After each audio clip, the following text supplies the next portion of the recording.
Let's go, let's go. Where are you gonna take me? Where are you gonna... Eita, aqui, ó. Tá me levando pro quartinho aqui, ó. I come back later. Where are you bringing me? Where? Oh, eita, eita. Later I come back.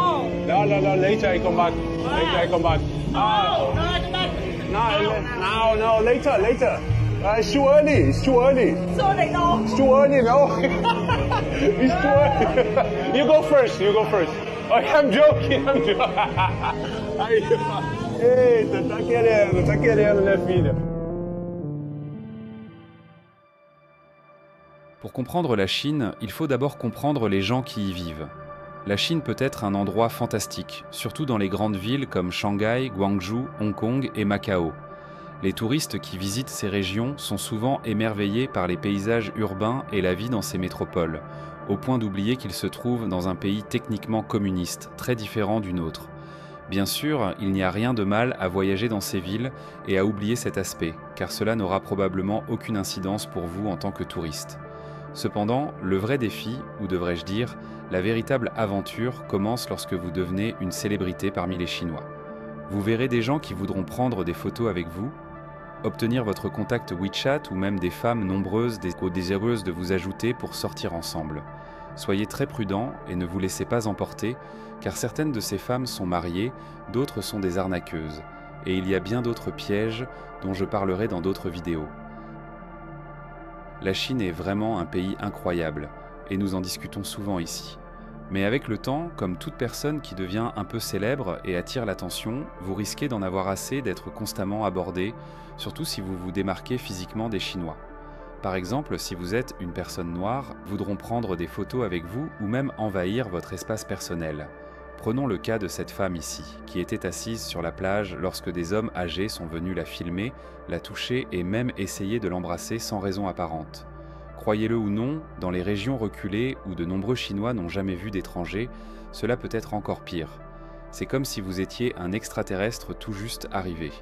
Même dans les zones plus urbaines, les gens peuvent s'arrêter pour prendre des photos avec vous et obtenir vos coordonnées.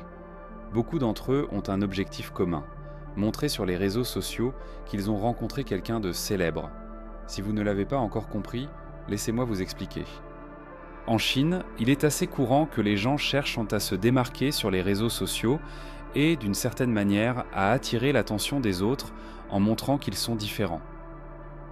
Une des façons qu'ils trouvent pour y parvenir est de se valoriser grâce à la preuve sociale en prenant des photos avec un étranger et en disant à tout le monde qu'ils sont amis ou qu'ils entretiennent un certain type de relation avec lui.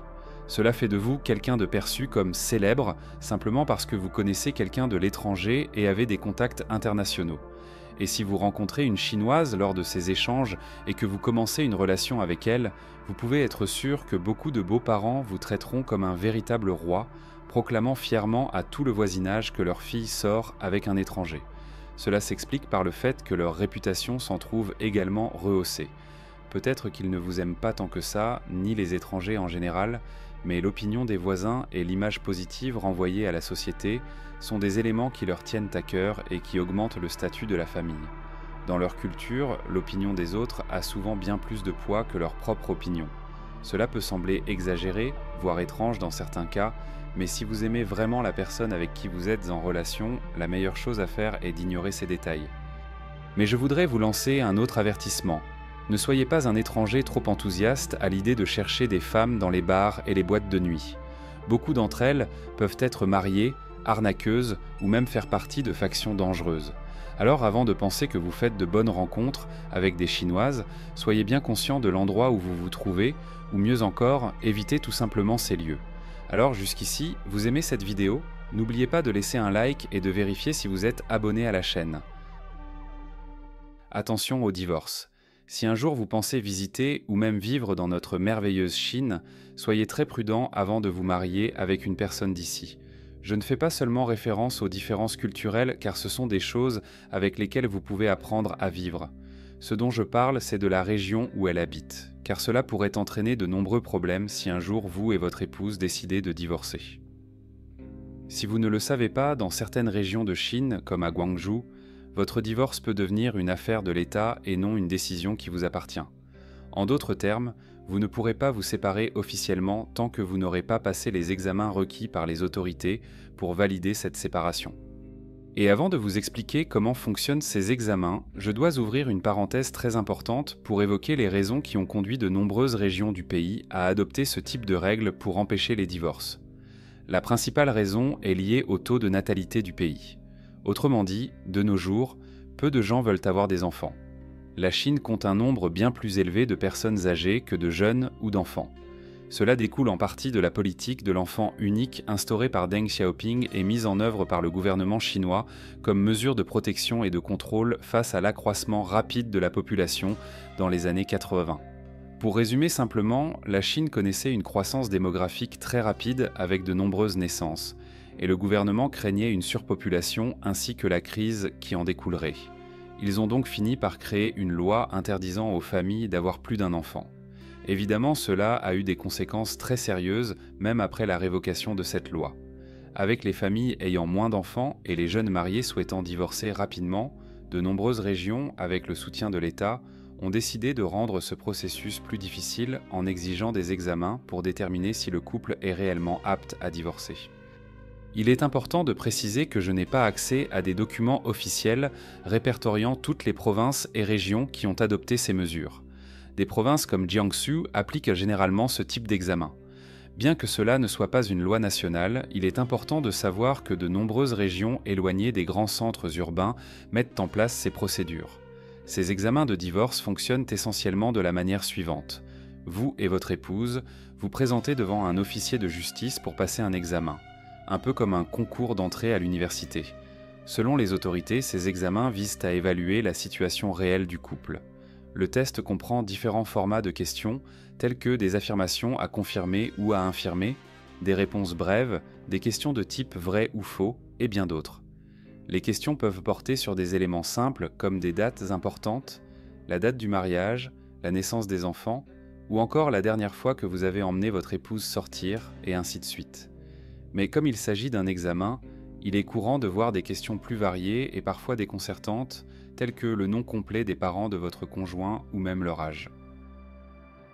Imaginez devoir passer par un tel casse-tête simplement pour signer un divorce. Eh bien, bienvenue dans l'une des réalités chinoises. Après l'examen, le juge évalue la situation du couple et, dans la plupart des cas, il peut refuser le divorce, encourageant ainsi le couple à donner une seconde chance à leur mariage, à réfléchir à leur choix et à passer plus de temps ensemble, surtout s'ils ont des enfants.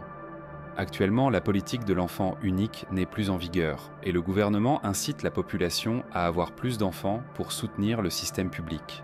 La Chine compte déjà plus de 280 millions de personnes âgées, ce qui représente plus de 20% de la population. Différences sociales. Je ne vais pas aborder les questions d'éducation scolaire pour le moment, mais plutôt l'éducation sociale que les enfants reçoivent à la maison et comment cela fait toute la différence dans la société. Regardez ces deux familles assises à des tables voisines dans un restaurant. D'un côté, vous avez un père, une mère et leur fille, et de l'autre, une mère seule avec son fils aîné. Il semble que la fille soit distraite, regardant quelque chose sur le téléphone de sa mère, tandis que le garçon, de son côté, joue de la batterie avec ses baguettes et pose ses chaussures sales sur la robe de la fille. Les mères commencent alors à se disputer. Comme vous l'avez vu dans les images, la mère avec son fils aîné se sent en droit de le défendre en disant qu'il n'est qu'un enfant et qu'il ne sait pas ce qu'il fait. De son côté, la mère de la fille est révoltée et finit par traiter les parents du garçon d'ignorants. Le garçon, quant à lui, continue de jouer de la batterie avec ses baguettes, et sa mère dit au couple qu'ils peuvent partir ailleurs si cela les dérange tant que ça. Cette scène est assez comique en réalité, car le garçon ne se contente pas de salir leur téléphone, il prend aussi le téléphone du père distrait et le jette dans la casserole au centre de la table. La vidéo se termine avec la femme expliquant que le garçon n'a que 13 ans et qu'il ne sait malheureusement pas ce qu'il fait, tandis que le couple finit par appeler la police. Malheureusement, cela n'a peut-être rien donné, car il semblerait que cette femme soit l'épouse d'un politicien ou d'une personne influente du gouvernement. Contrairement aux enfants ordinaires, qui grandissent avec des règles familiales et scolaires, beaucoup d'enfants issus de familles très riches semblent être élevés d'une manière très différente, ou, dans certains cas, ils n'obéissent même pas à leur propre mère. Bien sûr, je peux partager de nombreux autres cas et vous montrer les différentes formes de disparités sociales qui existent en Chine, ainsi que leur impact sur la vie des étrangers. Par exemple, une enfant pourrait très bien prendre votre téléphone et le jeter dans une casserole brûlante. Je vais explorer ce sujet dans de futures vidéos. N'oubliez pas de regarder les autres vidéos que nous avons publiées sur la chaîne et de laisser un commentaire. Merci d'avoir regardé jusqu'à la fin et à bientôt pour la prochaine vidéo.